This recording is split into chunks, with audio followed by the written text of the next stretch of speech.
You think a piece of metal makes you special? Not in my town, sweetheart. That was the last thing Officer Harlan Voss ever said with a smirk, his finger twitching dangerously close to the trigger of his Glock 17. He looked at the woman in the driver's seat and saw a suspect. He saw a target. What he didn't see was the federal warrant in her pocket or the surveillance team listening to every word he said. He thought he was the ultimate authority on that lonely stretch of Highway 9. He didn't know that the hunter would become the prey, and his badge would be traded for a pair of stainless steel bracelets. This is the true story of how arrogance met the FBI and the brutal karma that followed. The humidity in Louisiana hung heavy like a wet wool blanket that couldn't be shaken off. The heat, rising off the asphalt of State Route 44, distorted the air into shimmering waves. Her name was Special Agent Zara Finley. She had spent years in the Bureau, mostly in the white-collar crime division before transferring to civil rights. She had taken down money launderers in Chicago and dismantled trafficking rings in Miami. But nothing made her heart rate spike quite like seeing flashing blue and red lights in the rearview mirror when you are a black woman driving alone through a sundown town reputation county like Oakley Parish. Finley wasn't there by accident. The Bureau had been building a file on the Oakley Parish Sheriff's Department for months. They had reports of civil asset forfeiture abuse, racial profiling, and excessive force. But building a file was one thing. Getting the smoking gun was another.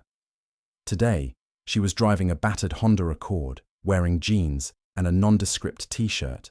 To the untrained eye, she looked like a local struggling to get by. That was the point. She checked her speedometer. She was doing under the limit. Her hands were at 10 and 2. She pulled over onto the gravel shoulder, the crunch of stones loud under the tires. Finley took a deep breath, killed the engine, and rolled down the window. She placed her hands clearly on the steering wheel, fingers spread. She didn't reach for her phone. She didn't reach for her purse. She waited. In the side mirror, she saw him. Officer Harlan Voss. The FBI knew him well on paper. Excessive force complaints, all dismissed by internal affairs. He was the golden boy of the department, the nephew of a local judge, and he walked with the swagger of a man who believed consequences were things that happened to other people. He adjusted his belt, touched the butt of his gun, and sauntered toward the window. He didn't start with good afternoon. He didn't ask for her license. You know how fast you were going back there? He asked, leaning down.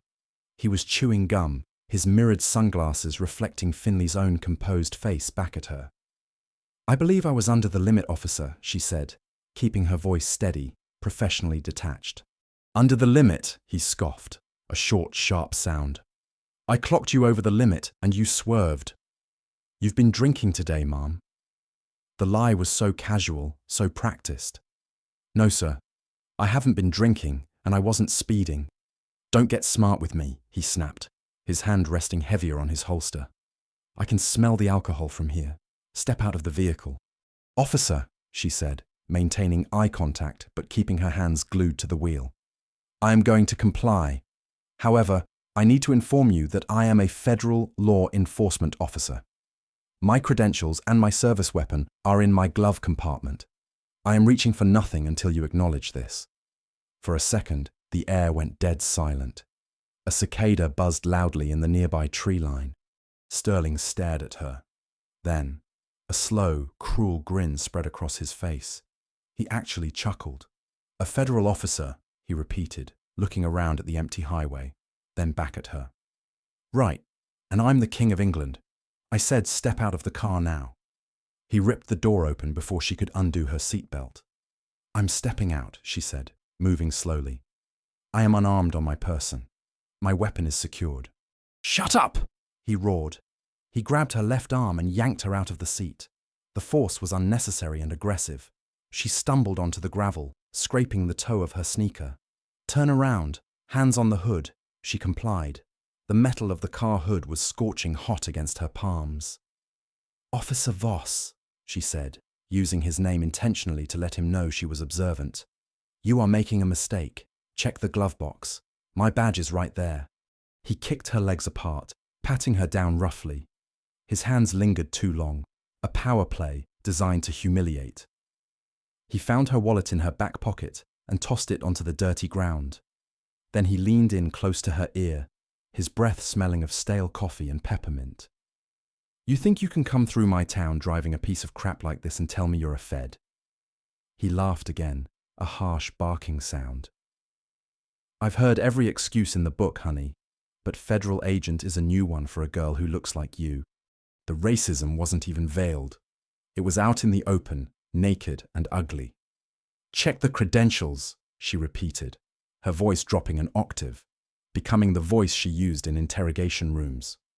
"Open the glove box." "Oh, I'll open it," he sneered. "Probably find a bag of weed or a stolen piece." He left her standing there, hands burning on the hood, and leaned into the car. She heard the glove box pop open. She heard him rifling through papers. Then, silence. Finley turned her head slightly to the left to watch him. He was holding her leather credential case. The gold FBI crest glinted in the sunlight. He flipped it open. He saw the photo. He saw the signature of the director. He saw the hologram security strip. Any rational officer would have stopped. They would have checked the system. They would have de-escalated immediately. Voss walked back out of the car, holding the badge between two fingers as if it were a dirty tissue. He looked at it, then looked at Finley, and shook his head with a smirk of pure disbelief. "Nice prop," he said. Her blood ran cold. "Excuse me?" "I said nice prop. Where'd you get this?" "Amazon. eBay. It looks almost real." He tossed the badge, her federal credentials, onto the hood of the car like it was trash. It slid down and hit the windshield wipers. "Officer Voss," she said, turning to face him fully. "Now that is government property. You are currently interfering with a federal agent. This is your last chance to walk this back." He stepped into her personal space, his chest bumping hers. He was taller, broader, and used to intimidation. "Or what? You going to arrest me?"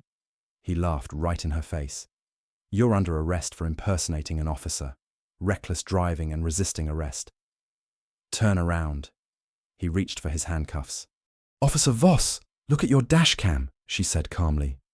"It's off," he whispered with a wink.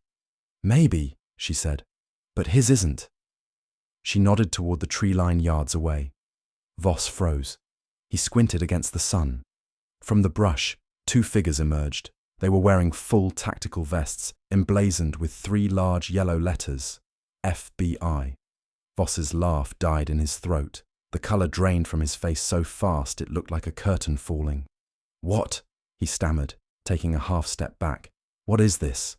Finley brushed the dirt off her shirt and picked up her badge from the hood of the car. She dusted it off and held it up eye level with him. "Officer Voss," she said, her voice cutting through the humid air like a knife. "You wanted to see a badge. Take a good look because it's the last one you're ever going to see from this side of the bars." To understand the sheer magnitude of Voss's mistake, the story had to rewind. This wasn't just a traffic stop. It was the culmination of Operation Bayou Blue. For years, Oakley Parish had operated as a fiefdom. The sheriff, an old-school hardliner named Wade Harlan, a man whose name was whispered with fear in counties, ran the department like his own private militia. The FBI had received a credible tip from a whistleblower, a former dispatcher named Naomi Lynn. Naomi had sent them hard drives full of body cam footage that was supposed to have been lost or corrupted. The footage showed officers planting drugs. It showed them confiscating cash from out-of-state drivers and never logging it into evidence.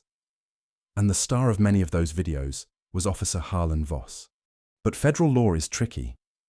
The Bureau needed to catch them in the act of a civil rights violation to make a federal case stick immediately, bypassing the local DA who was in Harlan's pocket. They needed them to target someone they couldn't intimidate, couldn't frame, and couldn't bury. Enter Agent Finley. She had spent time in a motel in the neighboring town, establishing a pattern of life. She drove through Oakley Parish at the same time every day. She made sure her car looked lived in. She created a persona, a nurse traveling for locum tenens work, vulnerable enough to be a target, respectable enough to make their aggression seem even more egregious. When Voss's lights came on that afternoon, she wasn't just Zara Finley. She was the bait, and he had swallowed the hook, the line, and the sinker. Back on the roadside, the reality of the situation was crashing down on Voss. The two agents emerging from the tree line were Special Agent Barrett Knox and Special Agent Rafael Soto. They didn't walk. They moved with the precise, terrifying speed of a tactical team. They had their rifles at the low ready. "Federal agents," Knox shouted, his voice booming. "Drop the weapon. Hands in the air." Voss looked at Finley, his eyes wide with a mixture of confusion and panic. His hand was still resting on his cuffs. He looked at his patrol car, perhaps thinking about the radio. "Don't do it," she said softly. "Don't make this a shooting, Voss. Just put your hands up." He slowly raised his hands. The arrogance that had coated him like cheap cologne had evaporated. He looked like a child caught stealing from the cookie jar, if the cookie jar was a federal felony. "Get on your knees," Soto commanded. Voss sank to the gravel right where he had thrown her wallet. Knox moved in, kicking Voss's legs apart and cuffing him. The sound of the ratchets clicking, zip, zip, was the sweetest sound Finley had heard all year. "Officer Harlan Voss," Knox recited. "You are under arrest for deprivation of rights under color of law, 18 U.S. Code, Section 242, and assault on a federal officer." Finley walked over to him. He looked up at her, sweat beading on his forehead. "This is a mistake," he rasped. "You can't do this. My uncle is Judge Voss. Sheriff Harlan isn't coming," she interrupted. "And neither is your uncle." She reached into his patrol car and pulled the microphone off the dashboard. She keyed it. "Dispatch, this is FBI, Special Agent Finley. Officer Voss is in federal custody. We are securing the scene. Stand by." The radio crackled with static. Then a confused voice. "Say again. Who is this?" She ignored it and looked back at Voss. "You laughed at the badge, Harlan. You laughed because you thought you had power. But power without integrity isn't power. It's just bullying, and bullies always fold when someone hits back." But the drama wasn't over. Not by a long shot. As they were hauling Voss up to put him in the back of his own patrol car, a poetic justice Finley insisted upon, the radio crackled again. All units, 10 to 33. Officer needs assistance, Route 44. Sheriff Harlan is en route." Voss's eyes lit up. "He's coming." He grinned, a spark of his old arrogance returning. "Harlan is coming. You feds think you can just waltz in here. You don't know who you're dealing with." Knox looked at Finley. "Zara, we need to move. If Harlan gets here with a dozen deputies, this turns into a standoff." She looked down the long, heat-shimmering highway. In the distance, she could see a caravan of dust clouds kicking up. Not one car, 4 of them. Sheriff Harlan wasn't coming to negotiate. He was coming to take his man back. "Get him in the SUV," she ordered, moving toward their tactical vehicle that Soto had pulled out of the woods. "We aren't waiting for the welcoming committee." "What about the local PD backup?" Soto asked, eyeing the approaching dust cloud. "We hold the line," she said, checking her weapon. "This is federal jurisdiction now." The karma had hit Voss, but the war for Oakley Parish was just starting. As the sheriff's heavy-duty truck barreled toward them, its siren wailing like a banshee, Finley knew that easy justice was over. Now they had to survive the extraction. The heat on Highway 44 seemed to triple as Sheriff Wade Harlan's convoy screeched to a halt.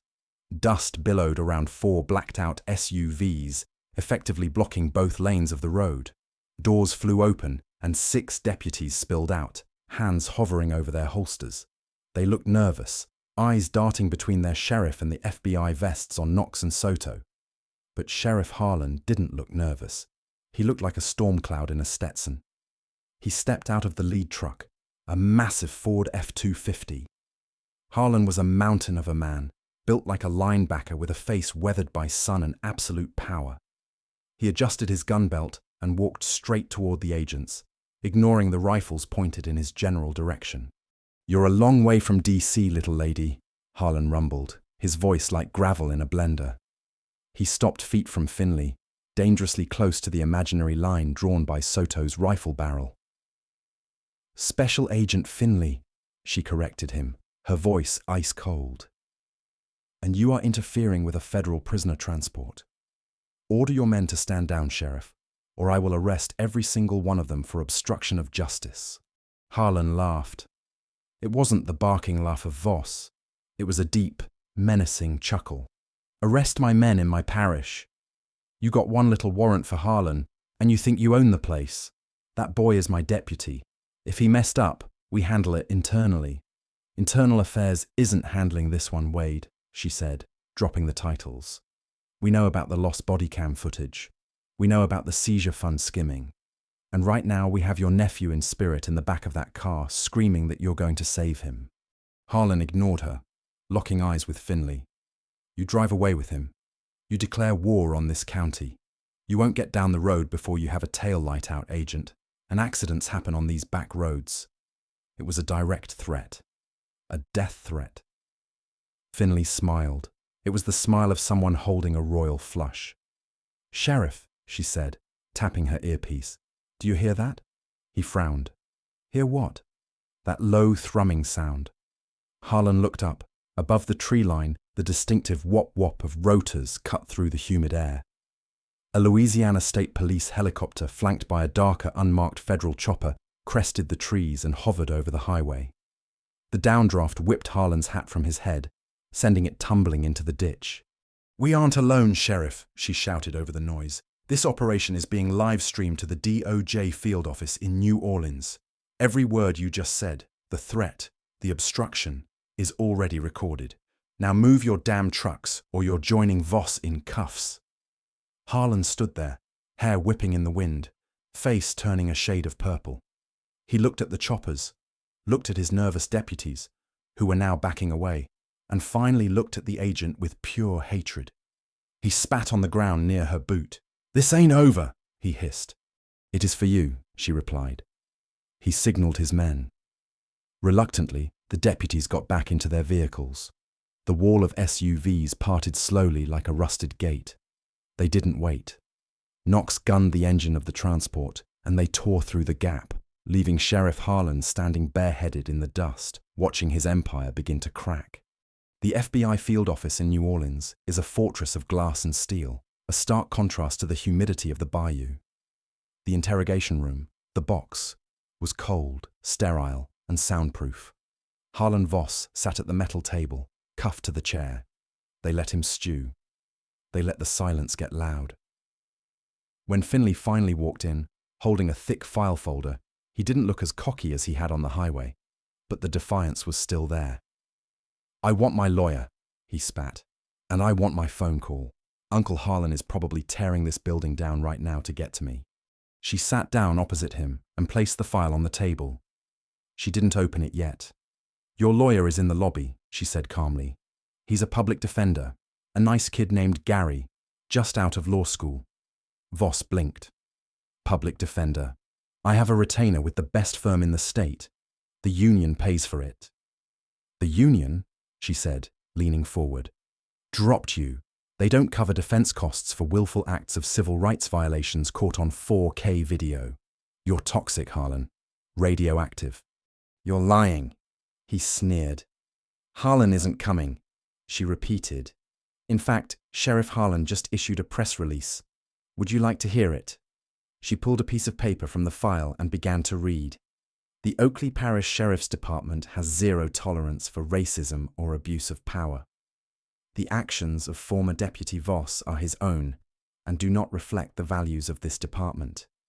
We are cooperating fully with the FBI to root out this bad apple." She looked up.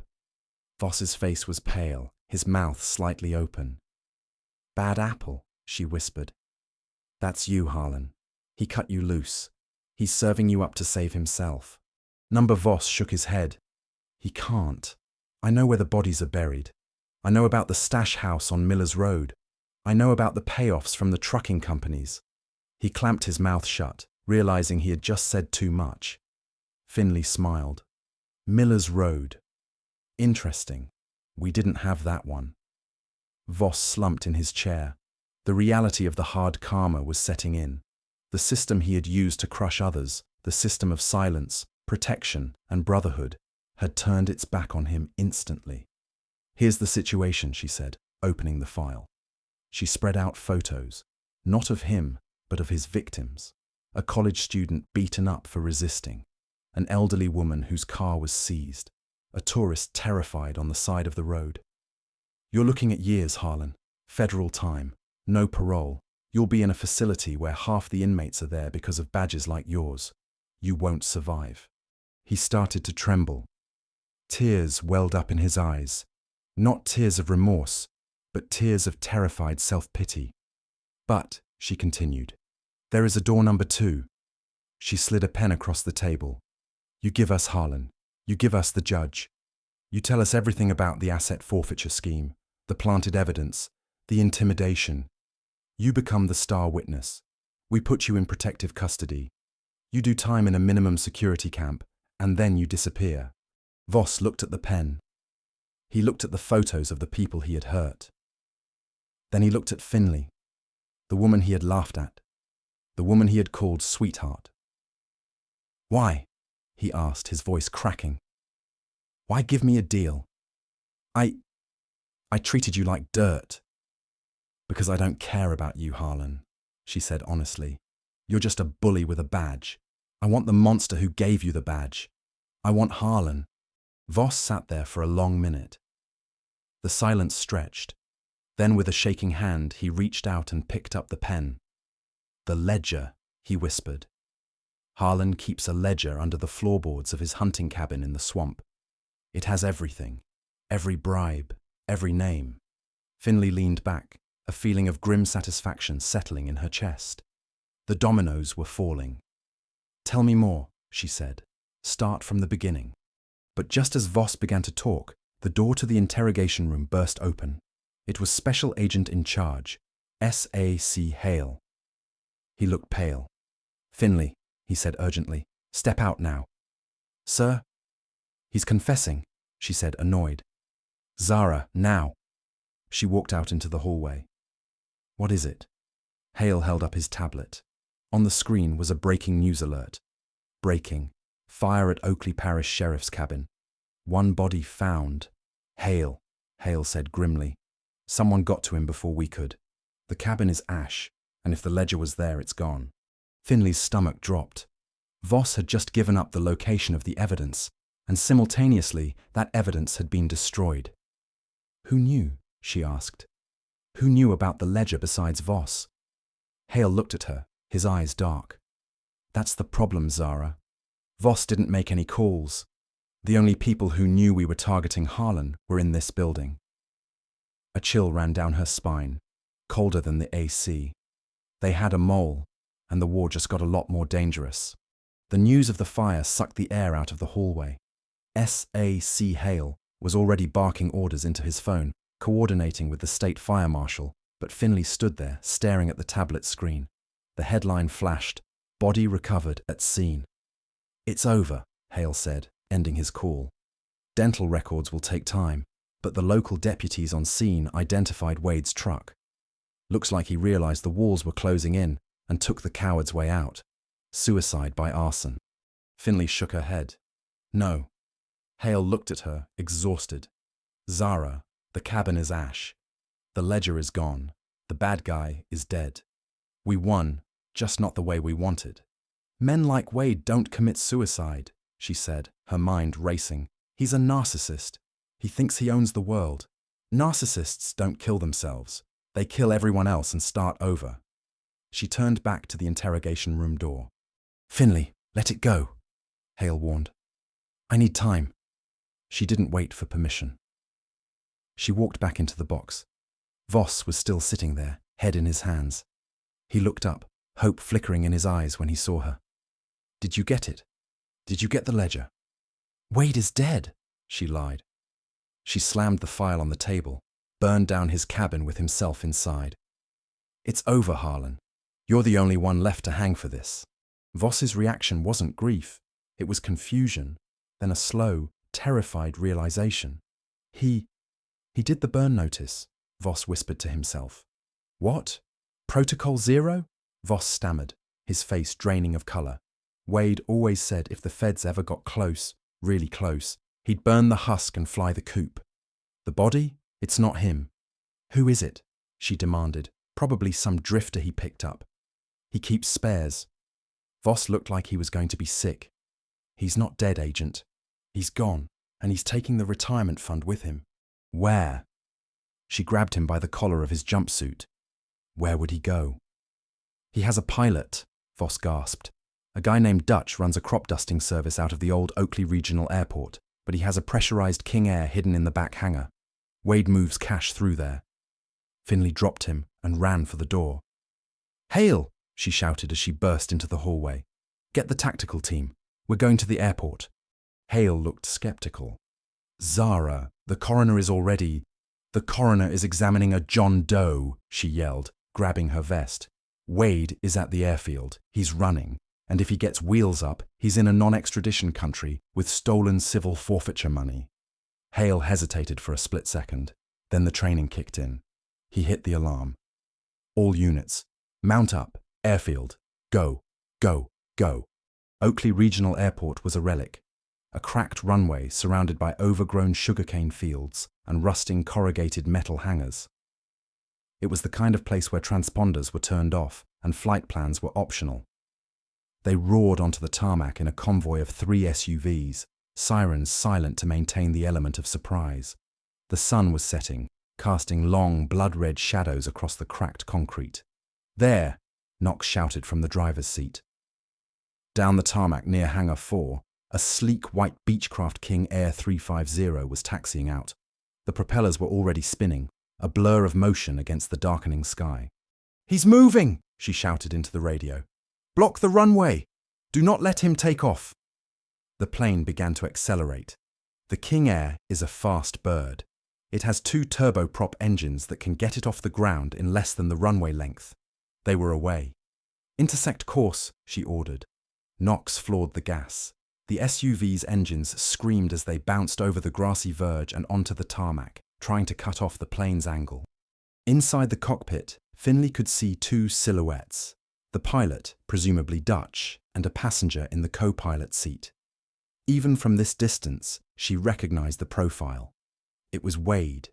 He was wearing aviation headsets, looking calmly out the window at the approaching feds like they were nothing more than ants.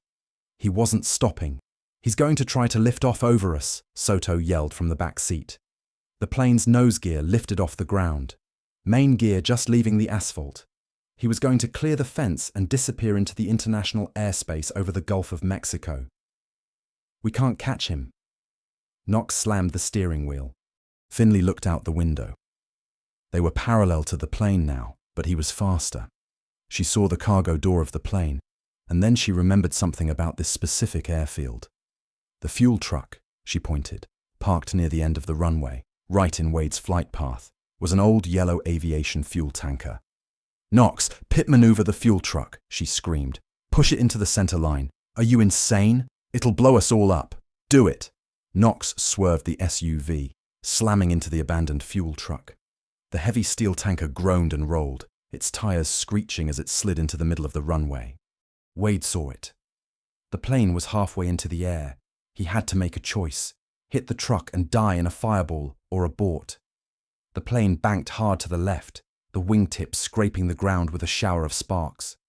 The engines roared in reverse thrust as the pilot slammed the bird back down onto the tarmac. The King Air skidded violently, tires blowing out with gunshots of sound. Bam! Bam! The plane spun 180 degrees, screeching like a wounded animal, before sliding off the runway and crashing nose first into a drainage ditch. The propellers chewed into the mud and stopped instantly. Silence returned to the airfield, broken only by the ticking of cooling metal and the wail of their approaching sirens. "Move! Move! Move!" Finley kicked the door open, weapon drawn. They surrounded the downed plane. The door popped open, and Dutch, the pilot, fell out, hands already up, coughing from the smoke. "Don't shoot. I was just paid to fly," he screamed. Where is he? Finley advanced on the plane. Sheriff Wade Harlan stumbled out of the hatch. He was battered, his forehead bleeding from hitting the instrument panel. He was clutching a silver briefcase to his chest like a life preserver. He looked up, dazed, into the barrels of 6 FBI rifles. Finley walked through the line of agents, holstering her weapon, but keeping her hand on her taser. She stopped feet from him. The man who had terrorized a county, the man who thought he was a king, was now just a bleeding criminal in a muddy ditch. "Sheriff," she said, her voice steady, "you have the right to remain silent, but I really hope you don't." Harlan looked at her. The arrogance was finally gone, replaced by the hollow look of a man who knows the game is over. He dropped the silver briefcase into the mud. It popped open, revealing stacks of $100 bills and a black hard drive. The ledger. "You ruined everything," he rasped, wiping blood from his eye. "Do you know who I am?" "Yeah," she said, pulling out her handcuffs. "You're prisoner. Turn around." As she clicked the cuffs onto his wrists, tighter than strictly necessary, she leaned in close. "And by the way," she whispered, "that prop badge you laughed at, it just took down your entire empire." They hauled him toward the SUVs as the state police cruisers finally arrived to secure the scene. But the twist wasn't over. As they loaded Harlan into the back of the transport, he looked at Finley and started to laugh. A low, wheezing laugh. "You think you won, Agent Finley?" He grinned through bloody teeth. "You got me. You got Voss. But you didn't look at the hard drive yet, did you?" She paused. "What about it?" "I didn't just keep records on my deputies," Harlan sneered. "I kept records on the judges, the senators, the people who pay your boss's salary. You open that drive, and you don't just bring down a sheriff, you bring down the whole state." He leaned back against the seat, closing his eyes. "I'm not going to prison, sweetheart," he murmured. "I'm going to be the most protected witness in American history." Finley slammed the door shut, locking him in. She looked at Hale, who was holding the evidence bag with the hard drive. Hale looked pale. "He might be right," Hale said. "If this drive has what he says it has, this goes way above our pay grade." She looked at the sunset, the adrenaline fading into a deep fatigue. "Then we better make copies," she said, "before it gets lost again." The months following the raid on the airfield were not the victory lap anyone expected. They were a slow, suffocating siege. While Wade Harlan sat in federal detention, the machinery of the state began to turn, not to crush him, but to protect him. You have to understand how deep the rot went. Harlan wasn't just a sheriff. He was a vault. That hard drive they recovered from the mud was a Pandora's box. And there were powerful men in Baton Rouge and D.C. who were terrified of what would happen if the lid was truly opened. The pressure on the team was immense and immediate. Finley's desk phone would ring at odd hours, dead silence on the other end. Cars would park across the street from her apartment, engines idling before driving away. It was classic intimidation, the kind Harlan had used on the poor residents of Oakley Parish. Now it was directed at the FBI. "They're going to bury it," Special Agent Knox said one evening. They were in a secure conference room, the blinds drawn. The mood was grim. "They can't," Finley insisted, pacing the floor. "We have the drive. We have the chain of custody. We have Voss's confession." "Voss is a liability," Soto interjected, tossing a file onto the table. "The defense is painting him as a disgruntled, mentally unstable employee who framed his heroic boss. And as for the drive, the U.S. attorney is talking about national security interests to keep the contents sealed." Finley's blood boiled. National security? It's a list of bribes for private prisons and zoning permits. There's no national security involved. It's just rich men trying to stay out of jail. S.A.C. Hale walked in, looking like he had aged in weeks. He closed the door softly. "It's worse," Hale said, his voice low. "I just got off the phone with the DOJ. They've offered Harlan a plea deal." She stopped pacing. "What kind of deal?" "The gentleman's exit," Hale spat the words out with disgust.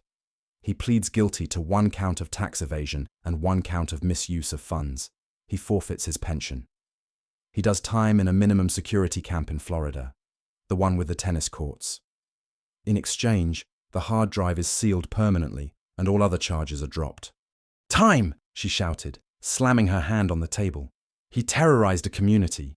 He pulled a gun on federal agents. He tried to flee the country. "I know," Hale said, rubbing his temples. "But he has leverage. If that drive goes into evidence in an open trial, half the state legislature goes down with him. They're protecting the ecosystem, not the man. The deal is being signed in the morning." The room fell into a heavy, defeated silence. They had done everything right. They had followed the book. They had risked their lives on that runway. And the system was simply going to rewrite the ending because the truth was too inconvenient. "So that's it?" she asked, her voice trembling with suppressed rage.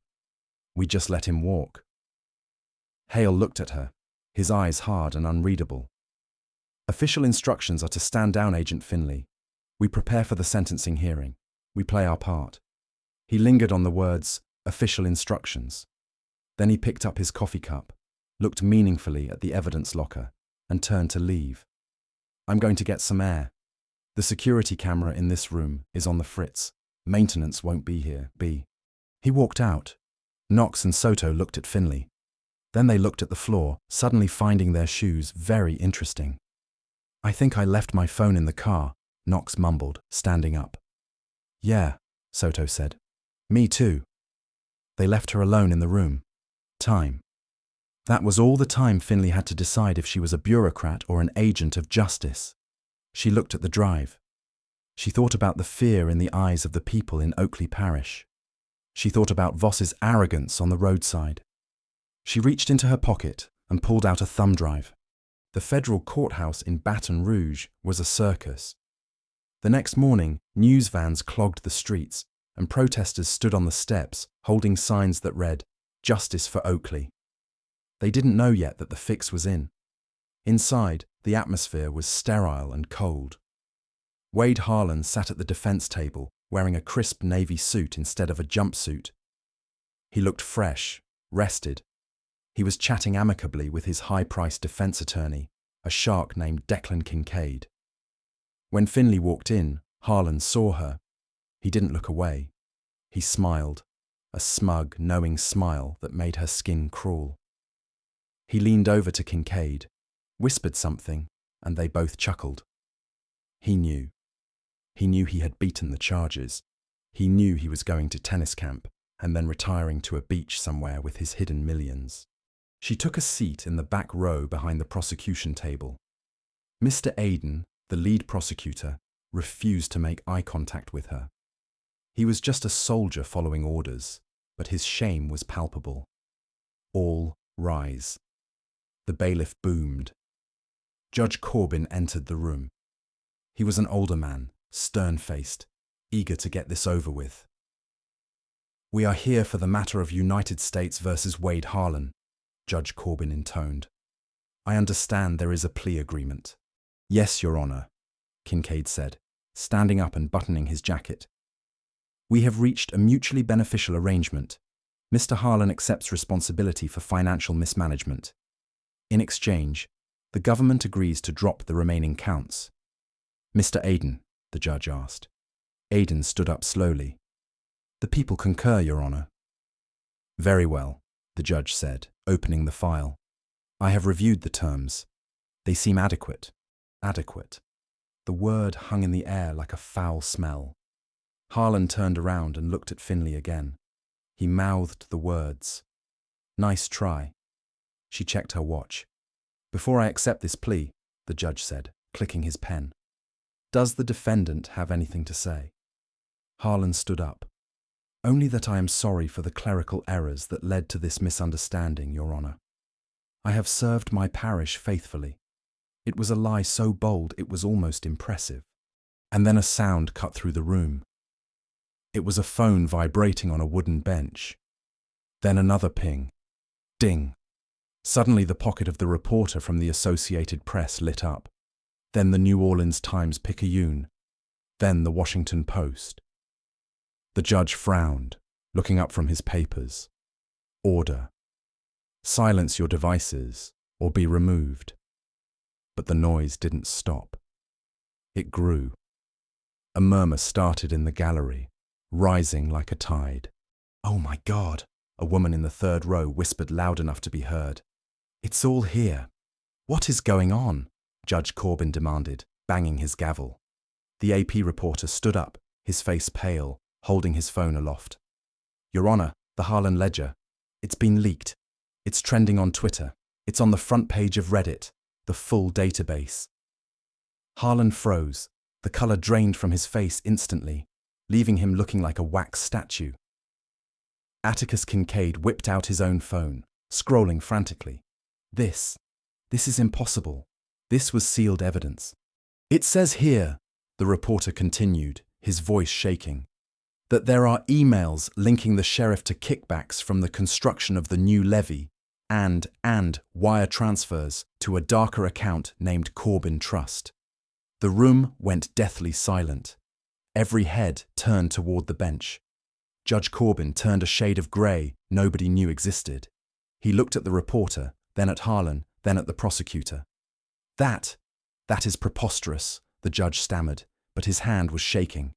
"Recess. We will take a recess." "No recess," someone shouted from the back. Mr. Aiden, the prosecutor, saw his career flashing before his eyes. He realized that if he went through with this plea deal now, with the evidence public, he would be complicit in the cover-up of the century. He had to pivot now. He slammed his hand on the table. "Your Honor, the prosecution withdraws the plea offer." "What?" Kincaid shrieked. "You can't do that. We have a deal." "The deal was predicated on the defendant's full disclosure," Aiden shouted back, finding his spine. "Clearly, there is a mountain of evidence the public is now aware of. We cannot in good conscience proceed with a plea. We are moving to trial on all counts." "This is a travesty," Kincaid yelled. "I demand a mistrial. I demand—" "Sit down," Judge Corbin roared. He knew he was compromised. He knew he had to distance himself from Harlan immediately if he wanted to save his own skin. "The plea is rejected. Mr. Harlan, you are remanded to custody pending a full trial. Bail is revoked due to flight risk." Harlan looked like he had been shot. "No!" he screamed, losing his composure completely. He scrambled over the defense table, grabbing Kincaid by the lapels. "You said you fixed it. You said the judge was bought." The entire courtroom gasped. Harlan, in his panic, had just confessed to bribery on the record. "Get him off me!" Kincaid yelled, pushing his client away. Marshals swarmed the area. Harlan was tackled to the ground, his expensive suit tearing at the shoulder. He was thrashing, screaming obscenities, pointing fingers at everyone. "I have names," Harlan screamed as they dragged him up. "I have names. If I go down, you all go down." He locked eyes with Finley one last time as they hauled him toward the side door. There was no arrogance left, only pure, unadulterated fear. He realized finally that the money couldn't save him. The connections couldn't save him. The badge couldn't save him. Finley sat there stone-faced as the chaos swirled around her. SAC Hale leaned forward from the row behind her. He smelled like coffee and cigarettes. "You know," he whispered, his voice barely audible over the shouting. "Cyber Division says the leak was routed through a server in Estonia. Untraceable." "Is that so?" she replied, not looking back. "Those Estonian hackers are very civic-minded." "Very," Hale agreed. "Good work, Agent." The final sentencing happened later. There was no plea deal this time. The trial was brutal, public, and swift. The leak had forced everyone to turn on Harlan to save themselves. Harlan Voss testified. He gave up everything: the locations of the bodies, the drug planting, the cash seizures. He got years, but he looked relieved when the gavel fell. He was finally free of the lie. Wade Harlan wasn't so lucky. Finley stood in the back of the courtroom for the final verdict. Harlan looked like a ghost. He had lost weight. His hair was white. On the charges of racketeering, conspiracy to commit murder, deprivation of rights under color of law, and treason, the new judge read, a stern woman from out of state who tolerated no nonsense. I sentence you to life imprisonment without the possibility of parole plus years. Harlan didn't react. He just stared at the table. He was already gone. As the bailiffs led him away, the heavy clanking of the chains echoed in the silent room. It was the sound of hard karma hitting the floor. She walked out of the courthouse and into the blinding Louisiana sun. The air felt different, lighter. The humidity was still there, but the heaviness, the oppression that had hung over Oakley Parish, was lifting. She walked to her car, tossing her sunglasses on. She pulled her badge out of her pocket. The same badge Voss had laughed at. The same badge Harlan had tried to tarnish. She looked at the gold crest glinting in the sun. It wasn't a prop. It was a promise. And today, that promise was kept. It came to her. The agent who had laughed at her badge. The agent who had called her sweetheart. Dispatch, this is Agent Finley. Show me clear of the scene. I'm heading home. Copy that, Agent Finley. Good to have you back. She smiled, merged into traffic, and drove away, leaving the ruins of a corrupt empire in her rearview mirror. And that, ladies and gentlemen, is exactly why you never judge a book by its cover. And you certainly never laugh at a federal agent's badge. Officer Voss and Sheriff Harlan thought they were untouchable kings of their little castle. But they learned the hard way that true power isn't about bullying people on the roadside. It's about integrity. They thought they were the predators, but they messed with the wrong prey and ended up losing everything: their freedom, their reputation, and their pride. If you enjoyed this story of massive karma and satisfying justice, please smash that like button. It really helps the channel grow and lets me know you want more stories like this. Don't forget to subscribe and hit the bell notification so you never miss an upload. What would you have done if you were Agent Finley? Let me know in the comments below.